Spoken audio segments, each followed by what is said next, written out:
simply by lying in bed with the victim unmolested, month after month, actually rejuvenates the person in power. What I'm saying to you, sir, is something that was practiced all over Africa by some of our greatest kings. The captive girls were not killed. And I wish to point out another thing, sir. May I? The people of Israel practiced this strange custom.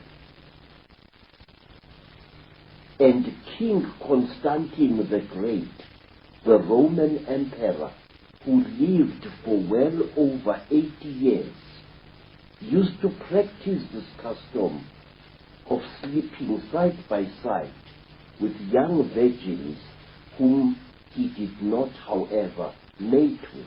He was one of the creators of Christianity, right? Now, let me tell you, sir, there is a name for this thing. In fact, the name is also in the Bible. It is called Shulamitism. In the Song of Songs of Solomon, the male singer repeatedly refers to the woman as his Shulamit. And a Shulamit is a woman who is brought especially to rejuvenate a dying person of importance. Quote the Bible. And a woman was brought unto him, and she lay with him. But sometimes, for a parent, a mother or a father, to sacrifice his own child is an act of self-rejuvenation. I often view with a very deep suspicion the story of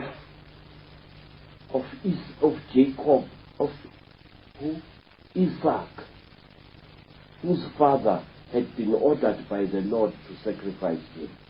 Remember? Abraham. Yeah. Was Abraham trying to rejuvenate himself? My answer is yes. Because sacrificing your own offspring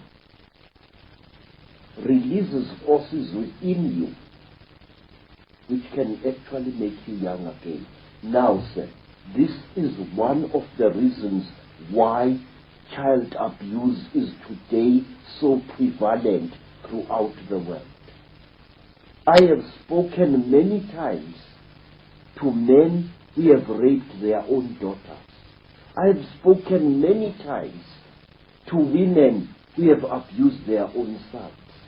And they give me the same answer. Each time I do it, I feel good. And this would explain why so many of this Illuminati are into pedophilia. I mean, people like George Bush is infamous for it. And all over the world, phenomenal numbers of children go missing every month, more than anyone ever realizes. And surely this, in some way, is massively connected into this subject we're talking about.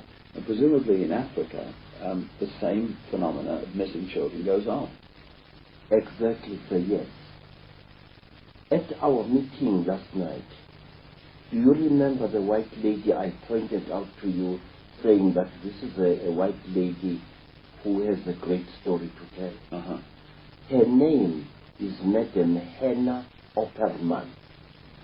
She is the mother of a Spanish-speaking girl who was hired by an Afrikaans language magazine called Huisgenoot in order to trace several children who disappeared mysteriously in South Africa. I also was involved in attempts to trace these children, most of whom were white and some of whom were black. All these children had one characteristic in common. They were either budding psychics or they were leaders in sports and other subjects in their particular school. And they were not chosen at random. They were carefully selected by someone. One day, a white friend of mine prevailed upon me to try and trace one of the missing children. The child had been kidnapped earlier that day, and the news had come on the radio. And I was able to sit in a dark place and to concentrate fiercely on the photograph of the missing child. And I saw her being driven together with two others in the boot of a car. And sometime later, that car, which was driven by 4 men, 3 white and 1 of Hindu appearance, stopped somewhere in the veld, and the children were brought out of the boot of the car. But one of the children, the very child we were seeking, had become very, very ill because of lack of air. And this child we followed in spirit. We found her that she was being taken along a highway that goes into Natal from the north. And then she was taken along that highway until her captors reached the coast. And there she died, and I clearly saw her body being buried in Sisay. What happened to the other 2 children, I do not know. But I can tell you, sir, that after that, I totally refused to get involved in this terrible thing. Why?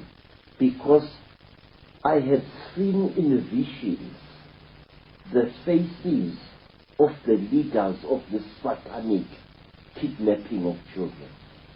And some of these leaders were men whose names were very big in South Africa indeed.